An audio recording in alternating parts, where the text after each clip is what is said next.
All right, good morning, everybody. It's so wonderful to be back here for our Sunday morning fresh start at Congregation at Yeshurun virtually. So I want to start with a midrash. The midrash says as follows: Amar Rav Simon, Bishah at the time when God created the world. At the time when God created the world, was it Brad Bishar Shabbat Kodesh Baruch Hu Libros Es Adam Harishon, when God was about to create Adam. So there were different opinions. Nasu Malachi Ashares Kisim Bechaburos Chaburos. The angels, the ministering angels, got into groups and started demonstrating. And there were basically two different parties. Mehem Omrim Al Yibare, Umehem Omrim Yibare. There were two different groups. One said, don't create mankind, and the other said, yes, create man. Chesed Omer Yibare Shehu Gomel Chasadim. The side of Chesed, the team of Chesed, which is loving kindness, they said, create man. You know why? Because mankind is going to be so kind. They're going to do such amazing deeds. Create the world for them. And MS, which was the other team, Omer al yibare shekulo shkarim. Don't create mankind because they're all lies. All lies. So here you have these two opposing forces fighting with each other, right? One of them says create man because mankind is filled with kindness. And it's a great thing. The other one says, no, don't create mankind because mankind is filled with lies. And this is the challenge that the world that we live in today deals with. We deal with these two aspects of the world, the truth versus the kindness, right? Um, there's a lot when we talk about it. We mentioned last week that the world is MS, the world is truth, right? That Hashem is truth. Hashem Elokechem emes. So obviously, this is a pretty significant and serious topic that deserves our attention and our focus. So let's dig in a little bit.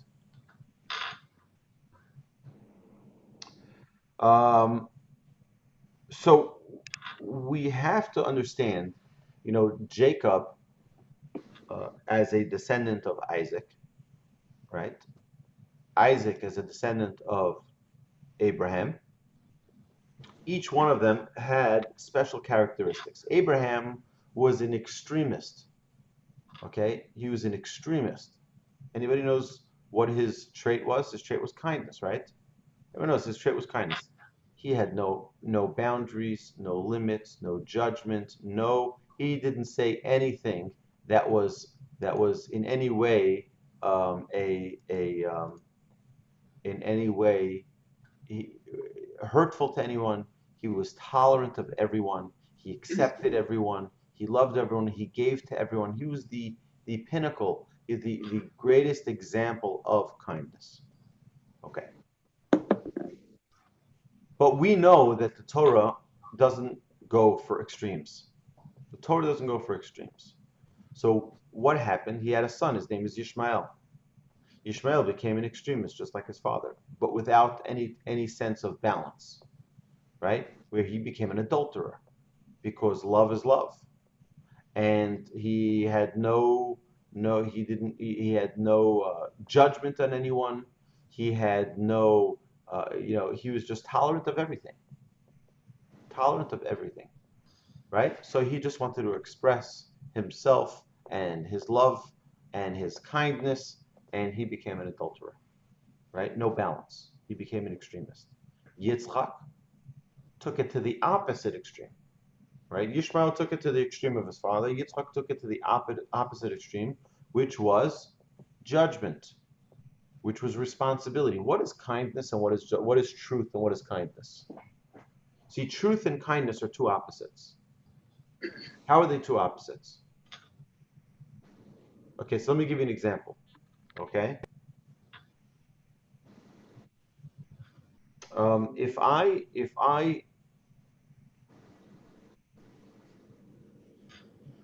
let me ask you like this. if I tell you that um,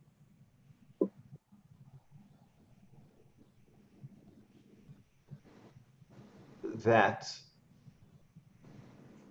oh, okay, so here I'll give you okay, let me give you an example here. You have someone who who doesn't have a job, okay? Or you have someone, no, forget, not someone, someone who doesn't have a job. So what do you need to help them, right? So there are several different options. You can do kindness, you could do truth, right? You can do kindness, you just give them $20 and you help them out. Or you can do real kindness, which is gemilut chasadim, which is get them a job, right? Okay, that's kindness. But we all know that a handout, right? If someone deserves something and they receive it, that's truth. If someone doesn't deserve it and they receive it, right, that's kindness. That means truth is only when you deserve it, you get it. Kindness is even when you don't deserve it, I'm still going to give it to you. Okay, does that make sense here? Right? No, not yet. You have a child. You have a child, and you tell them, uh, clean up your room, and you'll get your treat. Okay, and they clean up their room. They don't exactly, do a perfect job, but you say, you know what? You know, now if you're strict with truth, so you'll say, sorry, it's not clean, you're not getting it. Okay? But if you're kind, what does kind do? It says, you know what? The effort is what counts, and therefore I'm going to give it to you anyway. Right? You don't deserve it, but I'm going to give it to you anyway. Do you understand? So the kindness contradicts the truth. It contradicts the truth because if it's truth, he deserves it. So he gets it. But what's kindness? Kindness is when you don't deserve it and you're getting it anyway. Okay?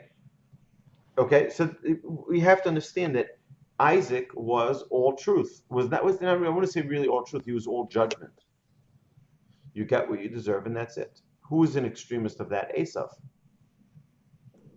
Esav, his son, was an extremist in the sense that he was a murderer. He became the judge and the jury, and he decided if you did something wrong, truth truth dominates, and I'm going to kill you. That's it. So he started killing people left and right. He became the judge and the jury. Right? So that was it. Yaakov, Jacob, the reason why he was able to have the tribes come from him was because he was a perfect blend of kindness and judgment. And what we know of Yaakov was the trait of truth. He was the trait of truth, but on a balance. On a balance. It's very interesting, just so you know. What was Abraham, we said, was all tolerant, all kind. What was his wife?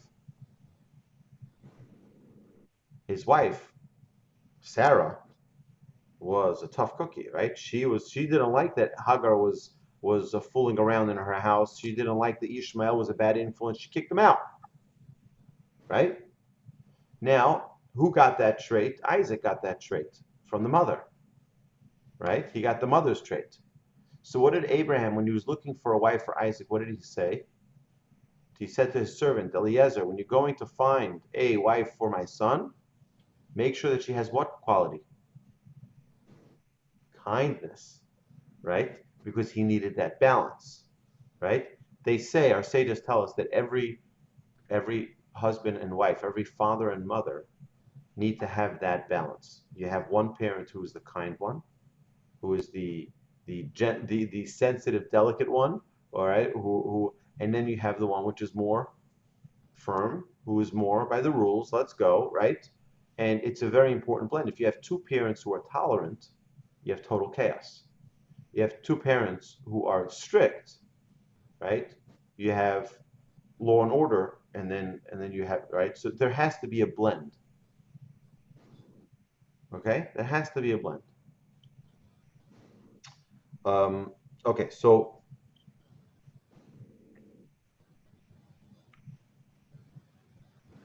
here's what I want to talk about today about truth. Okay, we all know truth. Okay, if we stopped, closed our eyes, took a piece of pen and paper, and wrote down the things that we know are true, but yet we don't live them. Okay, how many truths are there that we don't believe, that we don't follow? That's a question we need to ask. Okay, so I'll give you an example. If I know that it's true that if I want to be healthy and I don't want to be, God forbid, overweight, or I don't want to be, right? I don't want to have high cholesterol. Like, so there's certain foods I should stay away from. Okay, did anybody ever go to the doctor? The doctor says, listen, there's certain foods you should stay away from. And you're like, really? That's my favorite food. Only that I have to stay away from, right? So what happens? We know that that's the truth, but do we necessarily live by that truth just because we know it? The answer is no, right? Just because I know something doesn't mean I do it, doesn't mean I live by it. And that is exactly what we are trying to accomplish in the trait of truth, is to not just know what truth is, but live with that truth. How do I live with that truth every single day? So I'll tell you what it means. I'll tell you. So you put in your alarm clock, right, to wake up at the 6 o'clock or 7 o'clock or 8 o'clock or 9 o'clock. Corona 10 o'clock. Okay. So right. So you know that that's when you need to get up because you have things you need to do, right? So that's the truth. But then you're in bed and you're sleeping. You're like, oh, come on, really? So you hit the snooze button. That's the kindness, right? Say, just give me another 15 minutes. Right? Just give me another 15 minutes. Right? Just another 15 minutes. Right? The struggle that we have in our lives of now, it does not mean that kindness is a lie. It doesn't mean that. Kindness is its own virtue. They're not necessarily, right? But it's a little bit of a stretch of the truth. A little bit of a stretch of the truth. So, what are things that I know to be true, but I still don't do them, right? And this is a task for each of us during the week, right? This coming week, you have to hopefully take some time and evaluate what are the things in your life that you know are true, but you just don't do them yet. I'll give you another example, right? We know that the Torah gives us certain criteria of things that we should or should not eat, right? There's certain categories of foods we shouldn't eat. There's sea animals, right, that we should eat, that we could eat, right, that have fins and scales. Fish with fins and scales, that's it. They have fins and scales, you can eat them. They don't have fins and scales, can't eat them, right? So we know the truth. That's what the Torah says. Does that mean that that's what we observe? And that is the hope. The hope is that we use this trait as an opportunity to figure out in our day-to-day lives, what is that truth that I'm seeking, that I know, and that I need to enhance in my life, that I need to live up to that truth. All right. Um, there are many different things that we right. Do you know that I know for myself, I have a bunch of things here on my list, on my sheet of that I know are the right thing for me to be doing, and not necessarily fulfilling them. And if I am not in the level that I feel is appropriate, okay. So there's a halacha that says that a man should daven 3 times a day with a minyan, right? Okay, so let's move COVID-19 out of this, right? But on a regular day where there isn't COVID-19, right, where there isn't the concerns of quarantine and all of that, um, does a person who is capable, who lives within proximity of a synagogue, take that measure to ensure that they fulfill that? And that's something, right? We know that we're supposed to make blessings on foods, right? I actually learned yesterday that our sages tell us that if one, the only thing that blocks a person from proper prayer, proper saying blessings, is arrogance. That's the only thing. If a person has humility and recognizes that everything's from Hashem, they have no problem praying. I saw it, I was like, wow, that's unbelievable. Right? So if I do have, if a person has a challenge with blessings, with prayers, right? What's the truth? What's the reason? What should I be doing? And what's stopping me from doing it? And these are questions we need to investigate. Okay? Don't forget, we had half the angels already saying, don't create mankind, because mankind is filled with lies. They're living in a contradiction. And then you have half of them say yes, but they do kindness, unbelievable kindness. So we have to figure a way to blend the two, that our kindness, our ability to be kind and to be helpful and to stretch ourselves for other people should also be within the realm of truth. Okay? So we know that there's nothing that stands before the will, before the desire to do something. If someone has a will, any will, I'm telling you, it's important to harness the trait of willpower. If a person has will, there's nothing in the world that can stop you. Now, I've always tried to analyze presidential elections, uh, senatorial elections, congressional elections, um, by trying to analyze the will of the candidate. Who has a greater will to attain that seat? Usually, that's the one who wins, because there's nothing that stands before will. And if you look through in hindsight, you'll see that there were certain things that each candidate said that sort of indicated their will, that they were determined. They wanted this more than anything else. They were ready to give up anything for it, right? There's something, it would be nice, right? It would be nice to have it, but it's not like I really want it. It's like I certainly don't want that person, but it's not like right? And it's an incredible thing. If we really want truth, we want to have a life of truth, we can attain it. We want to have a life of kindness, we can also attain it. We want to have a life of kindness and truth together, we can attain it. There's nothing that we can't attain. And we have to know this when we talk about truth, about the things that we do or do not um, live by. This is a very important thing. It's a very important uh, goal for us to aspire for, to have truth. All right? So we have to understand that there are different types of areas that need truth. For example, actual life, our beliefs, right? Do I believe in a God? Do I not believe in a God? Well, if I believe in God, then what does His Torah tell me? If I don't believe, why don't I believe? Right? Okay, so these are questions targeting that truth within our lives. Um, our thoughts, our practices, are they following the guidelines of how we want to live our lives? Or do I fall short of that? Speech, do I exaggerate? Do I embellish? Do I give a little white lies? Just right? Do I hide the truth?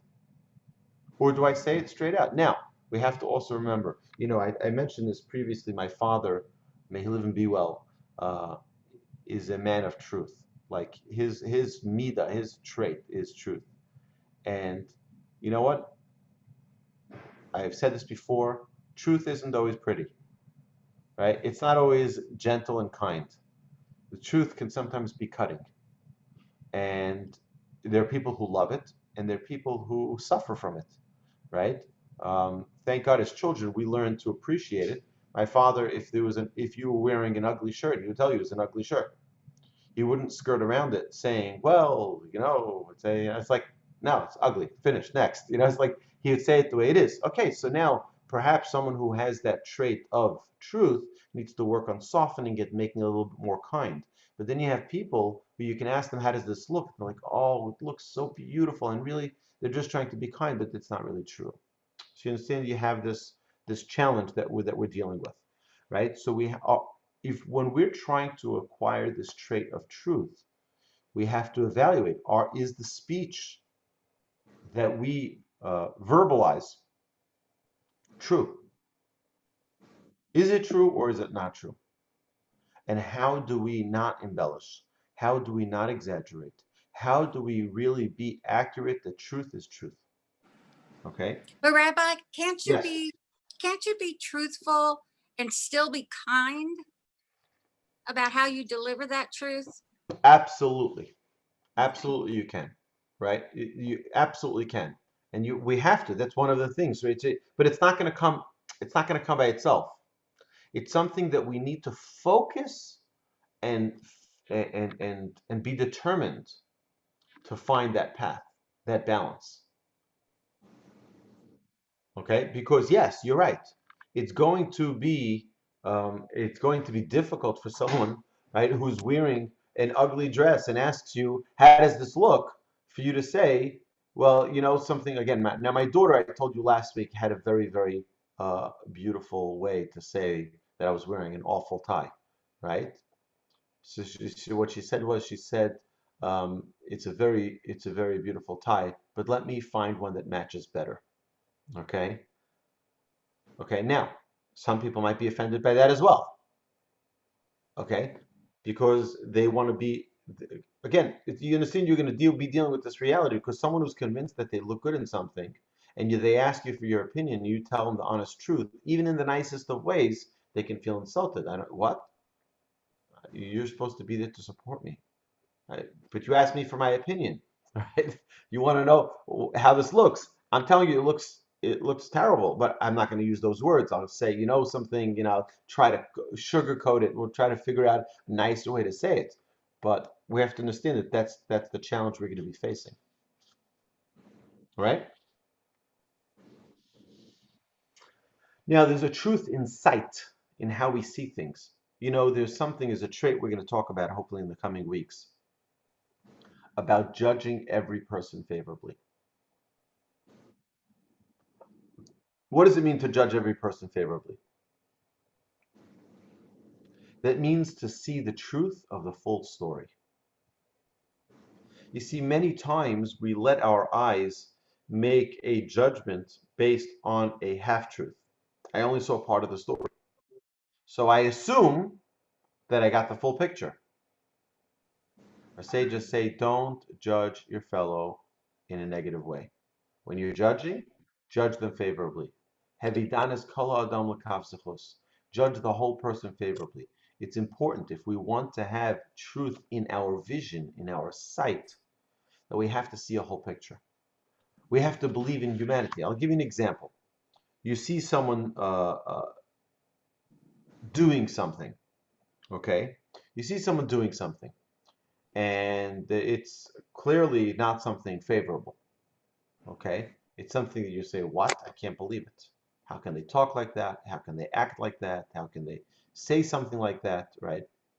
But then you find out, right? So immediately, what do? Now, we don't want to be people who judge, right? We don't want to be people who judge people, right? But the reality is that our sages tell us that we have two sides of our brain, right? They're like scales. They're scales. They're constantly judging, right? We, as humanity, we're always judging, right? We're judging: is it good? Is it bad? Is it right? Is it wrong? Right? We're always judging. So now the question is, if I'm already judging, how should I judge? So the Torah tells us, right? Hevidanis kol ha'adam l'kavsechos. Judge every person favorably, right? Yes. Right. Okay. What if you know someone is doing something illegal? How do you judge them favorably? You know Illegal? they're skimming, off the top in their business or whatever. How do you judge them favorably? Right. So how do you know that they're doing that? Because you're their accountant? Okay, let's say I don't know, but you see someone try I'll tell you what. I'll tell you what. white collar crimes, let's say. Right. So I'll tell you like this. We have to always assume that someone is innocent Right. until proven guilty. In Jewish court, that's the way it works. In secular court, that's the way it works. The only time that you consider someone guilty, it's actually the Mishnah says that both litigants, when they stand in front of you, should be like as if they're guilty. And once you give the ruling, they should both be in your eyes as if they're innocent. It means as a judge, you can't maintain, oh, this guy was the guilty one, this one's the innocent one, he's the tzaddik, right? He's the righteous one, and he's the evil one, right? Forever, you never get, once they leave, you have to consider them as innocent. Okay, I thought of a case. So someone who asks you to give them cash because they don't want to pay taxes. Right. They're dealing, you buy a watch from them and they say, give me cash. I'll give you a really good deal. And the reason they're doing it is they don't have to declare that you just gave them, $100 to buy the watch. Right. Yeah, it is a problem. It is a problem. I would say like this, maybe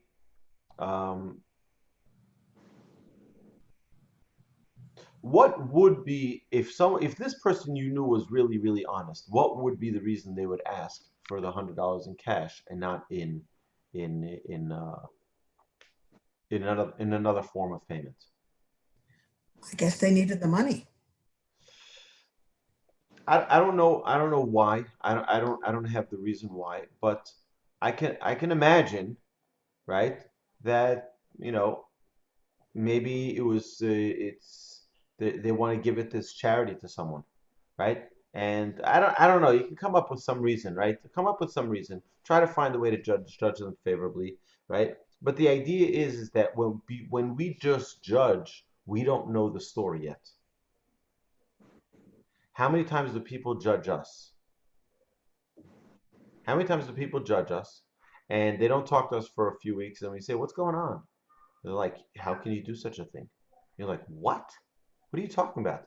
And they say, yeah, I saw you do this and that. You're like, 1 second, you totally missed the story, right?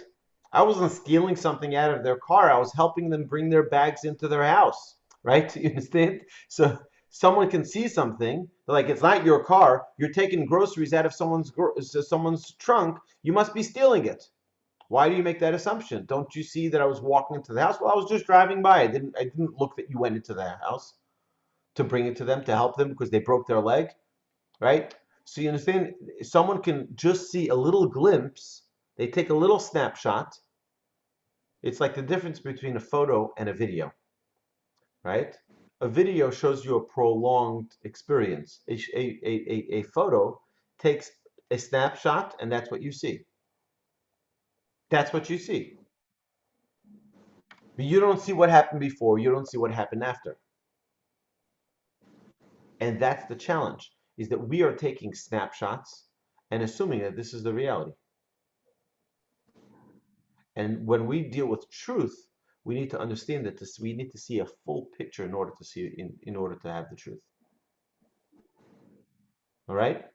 So, Rebbetzin Greenbaum, does your husband agree? Yeah, unmute. Do you agree that you need to judge everyone favorably until you know the whole story? I agree, but I don't always do it. Yeah. It's very, very, very hard because there are some people that are just not nice and not good. Oh, but that doesn't make them evil. Just because someone's not nice doesn't make them evil. No. Right? There are people that don't live their lives. There are just some people on this earth that are just not nice people. Right. I Oh, I prefer to say like No. this. Not that they're not nice people. I say that they're people who are struggling. Right. Struggling with certain areas of their life. They could have had a difficult childhood. They could have had a difficult marriage. They could have difficult children. They could have difficult health circumstances. They can have many difficult things. So instead of judging them for those challenges that they were gifted with by the Almighty, I can just say, you know what? Look how good their perspective is, considering what they were dealing with. Do you believe there's such a thing as psychopaths? People that are inherently bad. I believe that there are people who are unhealthy. Okay. Okay, I believe that there are people who are unhealthy, and we have to have mercy on those people, right? Someone who is a kleptomaniac or someone who, right? So, right, are they evil? We need to have mercy on such people. I mean, Nebuch, it's so sad, right? They can't help themselves, right? So we need to get them help. We need to provide them with whatever resources we can get to them to assist them. You have people who have certain fears and worries based on abuse that they've experienced, right? Is it their fault that they were abused? Is it their fault that someone took advantage of them? That they have certain fears that we can consider illogical and crazy? Like, what's the big deal? Just stop it. Grow up. You're not a baby, right? And they have these fears. They have these worries. So you looking at just part of the story, saying that they're crazy, right? Is not seeing a full picture. Perhaps it's giving the judgment on what we see. Is any of this making sense here, Linda? I mean, Yeah? I'm thinking about, people that commit a crime. So what you're saying, and which I agree, is prisons need to be a place where people can redeem themselves. They can be, I hate to use the word re-educated, it sounds very communist, but to learn to be better people and to no longer, when they're released, go out and rob and pillage and, whatever. Right. It can be for re-education, Correct.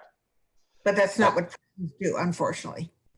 I understand totally what you're saying, Rabbi. I've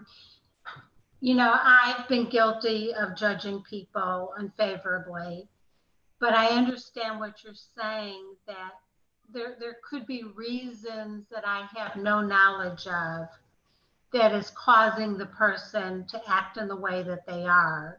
You know what can make this even much easier? Let's think of ourselves as that person. Ooh.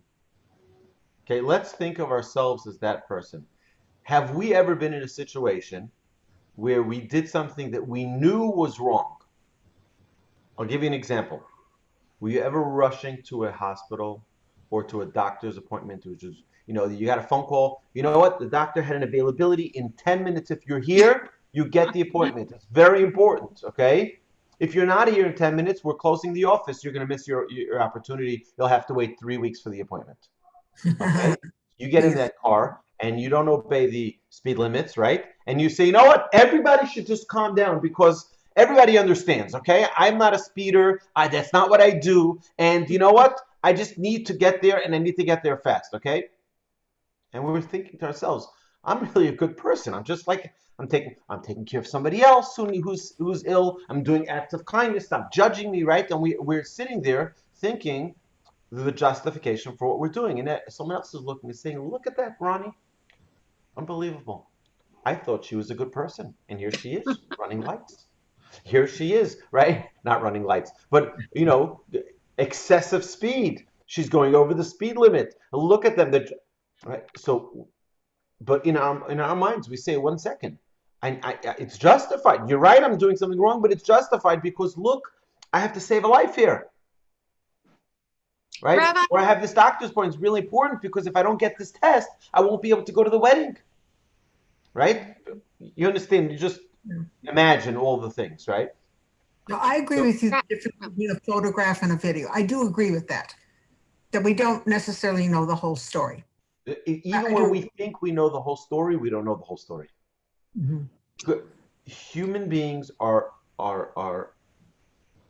we're good. We're good. Sometimes we do stupid things. Sometimes we do things that are wrong. And even when we do things that are wrong, we usually try to find a way to justify it. It doesn't mean that it's justified, but we try to find a way to justify it because we know it's wrong. Yes, Eliana. Do you think it's possible to judge the action but not the individual? Absolutely. That's what we say about parenting, that parents should never, ever, ever tell their children that they're bad, ever. But rather, they should tell them that what they did was bad. Right. Okay? The Okay. action is frowned upon, not the person. That's Okay. very important to make that distinction so that children don't feel ever that they are considered bad. Yeah. Okay? But there's really a lot to talk about this topic because it's not a simple thing. It really isn't a simple thing when we talk about judging people favorably. You know, there was once a student who came to Reb Chatzkel, who was known as a pillar of truth, Reb Chatzkel Levenstein, and he says, "How do I overcome exaggeration? I exaggerate a little." He says, "You mean lying?" Right? So, right? So we call it exaggeration to soften the landing of it's just not true. Okay? Slight exaggeration is it's false. Is it true or is it not? Right? I was there, and there were just like 1,000 people there, right? It could be there was 100 people, it could be there was 50, and we use this expression of like, oh, there were just 1,000 people there, right? Right? Anyone ever go to a store and there was a mob there, right? Not exactly a mob. There were a lot of people, but there's like it's like you understand that we have to be careful when we're using our words to ensure that we are very, very precise with the truth, right?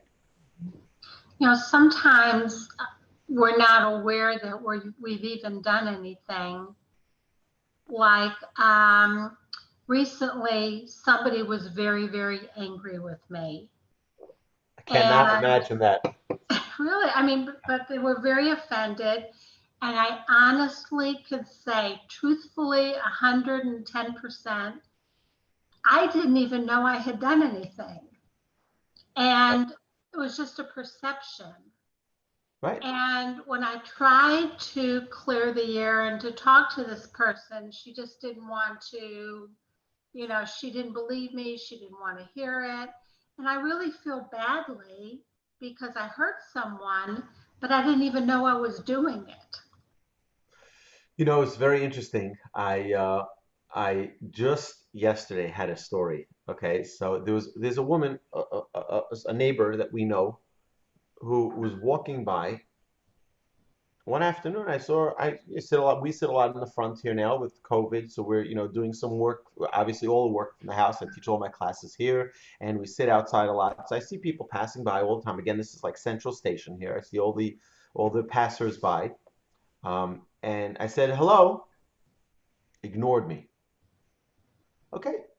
So I mentioned something to my wife. I said, this person, I said hello, and she totally ignored me. She said, the same thing happened to me. She said, I also said hello, and she totally ignored me. So I said, maybe she didn't hear us. So I spoke to her husband, who's a very good friend of mine.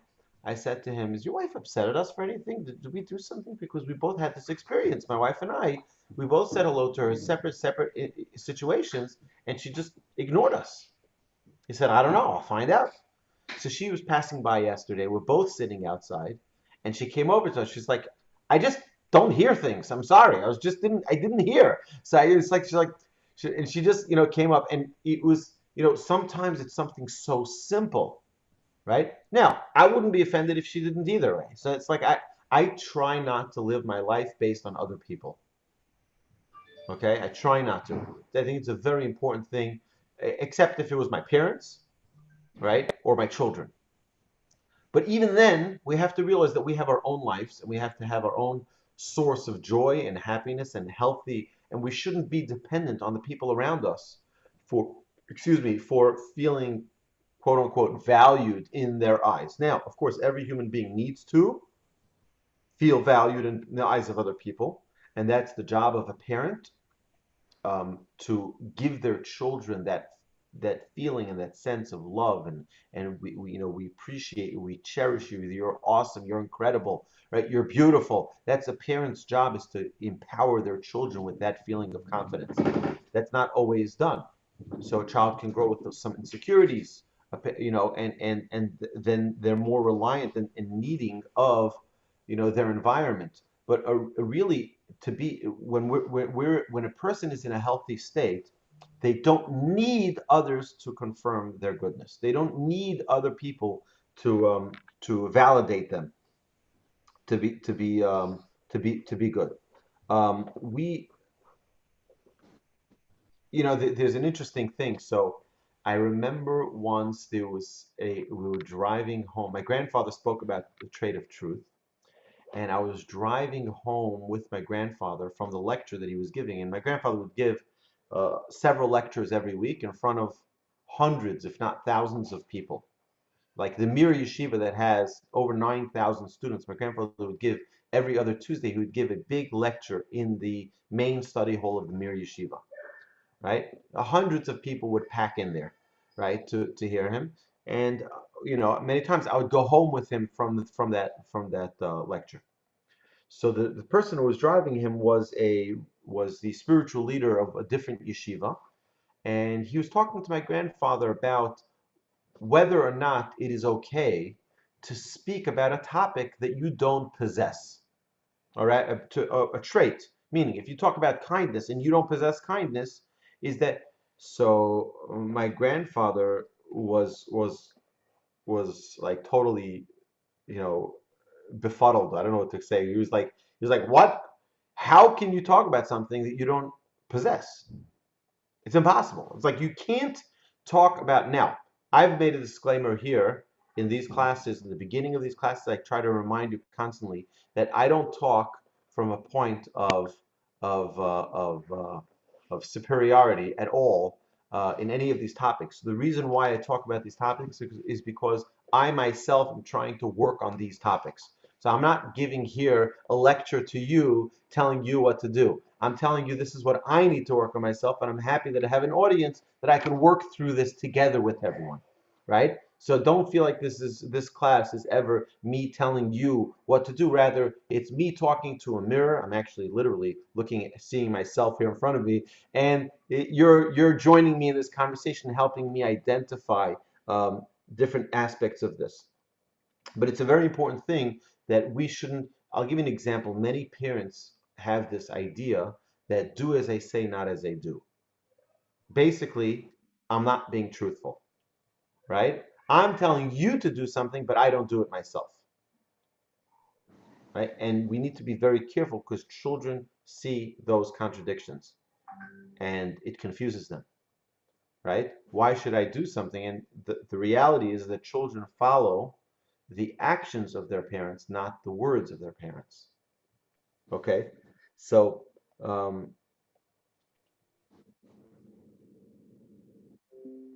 right, so there's a story that I have over here on my notes that that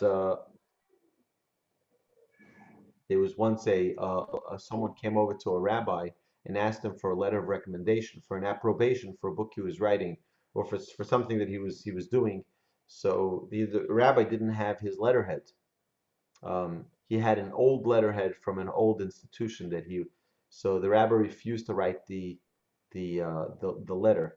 So they said, just write it. What does it make a difference? He says, it's not honest. It's not truthful. That's not my institution that I'm with, right? I'm not with that institution. I can't write it, right? It was a story once of a wide receiver in the NFL that did something, and it was found out to be not truthful.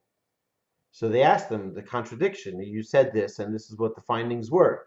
So he said the following. He says, "This is my story, and I'm sticking with it." Right, right. Sometimes we get arrogant, or we get beyond ourselves, and we don't allow the truth to actually dominate our lives. The truthful, um,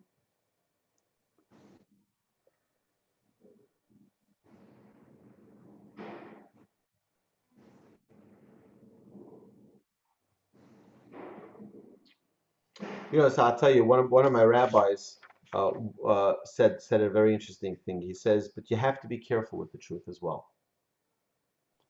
He said, you have to be careful with the truth. He says, El Al, anytime you fly to Israel, they ask you, did you pack your bags yourself, right? And they ask you all of these questions, asking you about your, right, about your, did you leave the bag alone, right? Did anybody give you something to take? Do you have any gifts for people, et cetera, et cetera. So one of my rabbis, an honest man, is a man of truth, and he said yes. He said yes. Actually, I I have a gift that I have for someone. They took him into a separate room. They took out his entire bag. He missed his flight, right? And he realized from that point that it perhaps is not always a good thing to be so straightforward and truthful. What I do, and I tell this to anybody who ever asks me to take anything for them, I say, listen, I'm not going to lie, and I'm going to tell them that I have a gift if I have a gift, unless you give this to me and this becomes mine. All right. So you asked me to take this to your family member in Israel, right? I'm like, I'm not taking it to your family member in Israel. I'm taking it, it's mine. Okay? When I get to Israel, I'll decide what to do with it. Okay? And that way, I don't want to have to lie. I don't want to have to say something which is not truthful, right? I want to be straightforward and honest. This is mine, and it's my possession. It's mine. It belongs to me. I don't have to give it, right? If I decide out of the goodness of my heart to pass it along to someone else, right, by request of someone, I'll do that. But that's my choice, and that way I don't say something which isn't truthful. All right, but that's just to avoid a situation like that, right?